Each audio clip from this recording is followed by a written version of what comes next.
Hey, ¿cómo estás?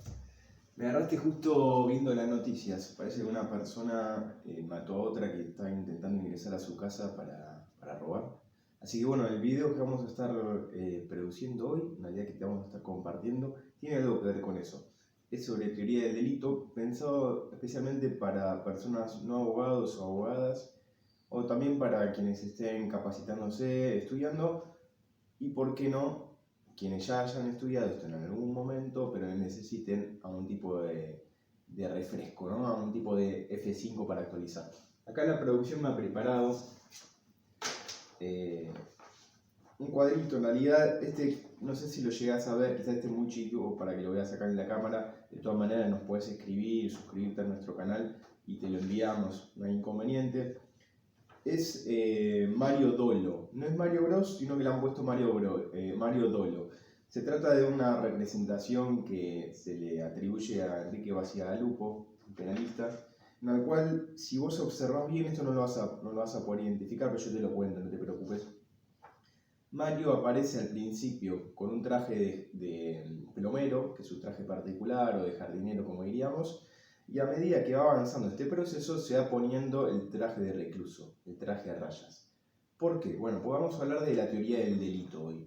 Esta es una teoría que quizás la escuchaste alguna vez, no hace a lo que conversamos en alguna ocasión sobre estadísticas de delitos, sobre cómo combatir la delincuencia, sino que se trata básicamente de una especie de concepto, de teoría, no vamos a usar esa misma palabra, pero de trayecto con diferentes etapas que uno va analizando para definir si un hecho que le fue presentado para el análisis constituye o no delito. Te diría que es un proceso porque son básicamente 4 compartimentos, podemos agregar otro más, ¿no? Depende de la teoría que sigamos. Yo acá te voy a dar un pantallazo, pero lo importante que vos sepas es que nosotros vamos a ir paso por paso en estos 4 estadios, estancos, y de manera progresiva ir definiendo si aquello que se nos presentó como un hecho es delito. Para que sea delito, y esto lo tenés que tener clarísimo, se tienen que cumplir los 4 pasos. Esto quiere decir que si yo me quedo en el primero, en el segundo o en el tercero y no llego al cuarto, no habrá delito. Puede ser que haya otra cosa, pero delito no va a haber.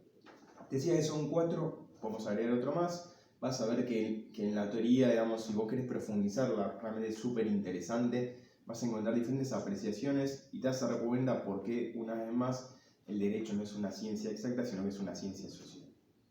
Para que un delito sea considerado como tal, en realidad para que haya delito, decimos que hay una acción típica, antijurídica y culpable.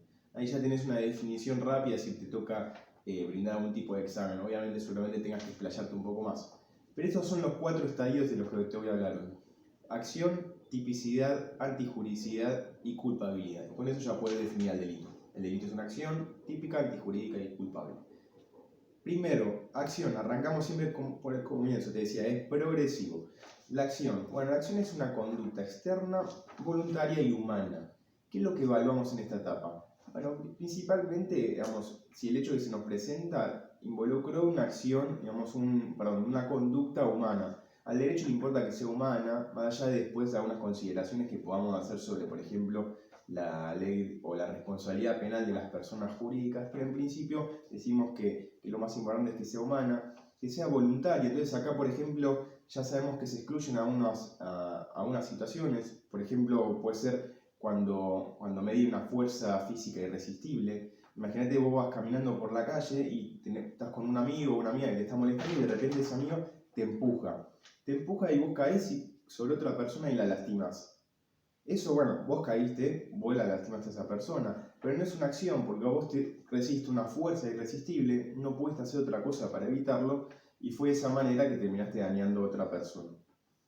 Otro también puede ser, bueno, que vos estés en un estado de inconsciencia absoluta, entonces termines realizando actos, digamos, por ejemplo, no sé, vos tenés un brote de epilepsia, imagínate venís con la bicicleta, tenés un brote, digamos, obviamente perdés dominio sobre tu propio cuerpo y con eso terminás realizando algún tipo de acción. Y el último también que podemos mencionar a modo ilustrativo es el acto reflejo. Te quemás, eso te salta la mano, la electricidad, lo que fuera, eso te puede producir obviamente que vos termines realizando algún tipo de hecho. Si tenemos entonces la acción en la cual ya empezamos a evaluar de a poquito si existe un nexo causal entre el resultado que estamos evaluando y la acción que estamos definiendo como tal, esa conducta, pasamos a la segunda etapa, que es la tipicidad. Entonces tenemos una acción y ahora tenemos que ver si esa acción es típica. Para saber si es típica, lo que evaluamos básicamente son dos elementos en realidad, la tipicidad objetiva y la subjetiva. En la objetiva lo que se trata básicamente es de agarrar el Código Penal y ver las conductas reflejadas en el Código Penal y tratar de interpretar si la acción que nosotros estamos investigando, estudiando, se encuadra dentro de uno de estos tipos. Acá, por supuesto, en todo este proceso vas a ver que entramos a jugar vos, yo y todos los abogados y abogadas o personas que estamos opinando sobre el tema, porque no va a haber siempre un criterio único o unanimidad sobre qué tipo le corresponde a una acción. Pero, por ejemplo, si sabemos que una persona le dio muerte a otra, bueno, posiblemente busquemos en el artículo 79 del Código Penal. Y después digamos, bueno, pero ¿existe algún tipo de agravante? ¿Hay alevosía? ¿Hay algún vínculo entre la víctima y el victimario? Bueno, ahí evaluaremos seguramente si hay ensañamiento o cualquier otro de los agravantes descritos en el artículo 80. También lo evaluaremos en esta instancia. Decía entonces que el tipo objetivo es ver si en el Código Penal hay la conducta esta se encuentra, digamos, inscrita o no inscrita, perdón, pero si se encuentra incluida. Y el segundo es el tipo subjetivo. Acá lo que evaluamos, y esto también es súper importante, es básicamente si hay dolo o culpa. Entonces, ¿cuándo hay dolo? Bueno, cuando hay intención, voluntad y conocimiento, digamos, sobre la conducta perpetuada. En cambio hay culpa cuando no se produce eso, pero hay negligencia, imprudencia o impericia. Es decir, que la persona obró de más, obró de menos o obró mal. También acá podemos evaluar, por ejemplo, y es súper interesante pensar en aquellos delitos que son o delitos de resultado, es decir, que lo que se busca en realidad para que se produzca ese delito es que se produzca un resultado, otros que son de mera actividad del delito, es decir, no hace falta evaluar si hay un resultado o no. También podemos pensar en aquellos delitos que son de comisión, es decir, cuando una persona hace algo, y aquellos delitos que son de omisión, cuando una persona no hace algo que la ley decía que debía hacer. Por ejemplo, abandona a una persona a la cual había incapacitado o omite auxiliar a alguien que está en situación de peligro. Si tenemos tipicidad, entonces tenemos acción. Tipicidad, pasamos al tercero, que es la antijuridicidad. En la antijuridicidad lo que evaluamos es si la acción típica, porque hasta ahora ya sabemos que es una acción típica, es verdaderamente contraria al ordenamiento jurídico. Y acá básicamente lo que pensamos es en dos, yo te voy a mencionar dos, podemos también incluir una tercera, pero son causas de justificación. La ley justifica en algunos casos que ciertas personas, en realidad bajo ciertas circunstancias, puedan realizar una acción típica y no la va a considerar antijurídica. Vas a ver que hay uno de esos en particular que seguramente ya lo has escuchado. Pero hablemos del primero, que es el estado de necesidad justificante. Esto ocurre básicamente cuando vos, para evitar que se cometa se produzca un daño mayor, producís algún tipo de lesión, de daño, lo que fuera. Imagínate, ponete esta situación. Vos me estás viendo a mí hacer el video y de repente empezás a ver el techo que se empieza a requebrajar. Es decir, che, se le va a caer a Lucas el techo encima. Entonces vos antes de que se caiga el techo, me empujás para un costado. ¡Pum! Yo me caigo y me esguinzo un tobillo. ¿Yo por qué me esguince el tobillo? Porque vos me empujaste. Ahora bien, ¿eso es una lesión leve? ¿Podría ser un delito? No, no va a ser delito, no va a ser antijurídico. ¿Por qué? Porque vos lo que hiciste fue liberarme a mí de un daño mayor, que podría haber sido la muerte, una lesión grave, que se me caiga el techo encima. La segunda causal justificante es un clásico que seguramente vamos a hacer un video ya más extenso sobre eso, que es la legítima defensa. La legítima defensa básicamente consiste en que vos realices un daño o un tipo de fuerza física para repeler la agresión de otra persona, ya sea hacia vos o hacia otro. Obviamente tiene que guardar ciertas particularidades, y aquí es donde entramos, como te digo, a discutir el caso por caso, pero básicamente la acción tiene que ser ilegítima, no la debes haber provocado vos, se supone que tiene que ser proporcional. Imagínate a vos, si te pegan una cachetada, bueno, puedes sacar una pistola y pegarle 5 tiros a esa persona, aunque sí quizás puedas defenderte con un golpe de puño y la ley no te va a... En realidad la ley no te pena por eso, por así decirlo. El caso o la persona que tenga que juzgar, seguramente aplicando la teoría del delito, diga, bueno, está bien, hay una acción típica, pero no es culpable, no es antijurídica, perdón. Otra situación o algo importante también es la inmediatez. Imagínate a vos te pegan una cachetada y decís, bueno, listo, me voy a mi casa, voy un mes al gimnasio, me pongo grandote, voy así, me fijo, averiguo dónde está la casa, le toco timbre y lo agarro a piñas. Bueno, ahí eso ya no es legítima defensa, digamos, porque vos no estás obrando para defenderte de una agresión, para repelerla, porque esa agresión ya cesó, sino que dejaste pasar todo un tiempo para una especie de venganza, que es algo que la ley no se permite.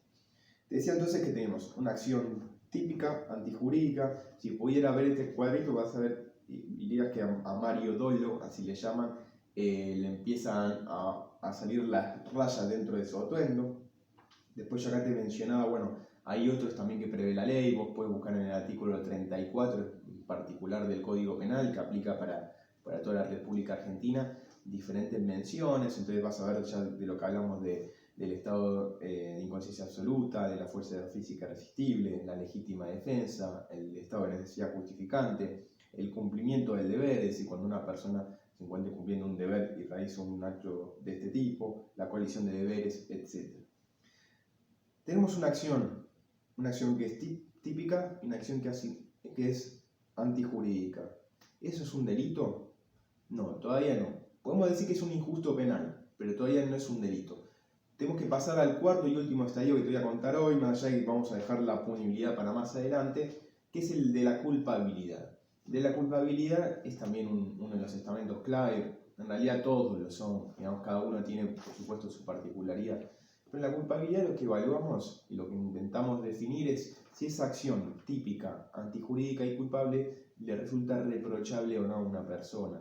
Entonces ahí básicamente lo que tenemos que pensar es, bueno, de acuerdo a las condiciones, digamos, del hecho, de la persona en particular, es decir, del autor, si le podemos reprochar penalmente a esa persona eso. Por ejemplo, si no ocurrió un error de derecho excusable, un extranjero que por conocer la ley de su país pensó que no estaba cometiendo un delito y acá termina cometiéndolo, una persona que estaba bajo algún tipo de sustancia, digamos, o de inconsciencia que no le permitía, digamos, dimensionar sus actos, o un peligro en particular, etcétera, etcétera. Realmente es uno de los estadios quizás muy interesantes.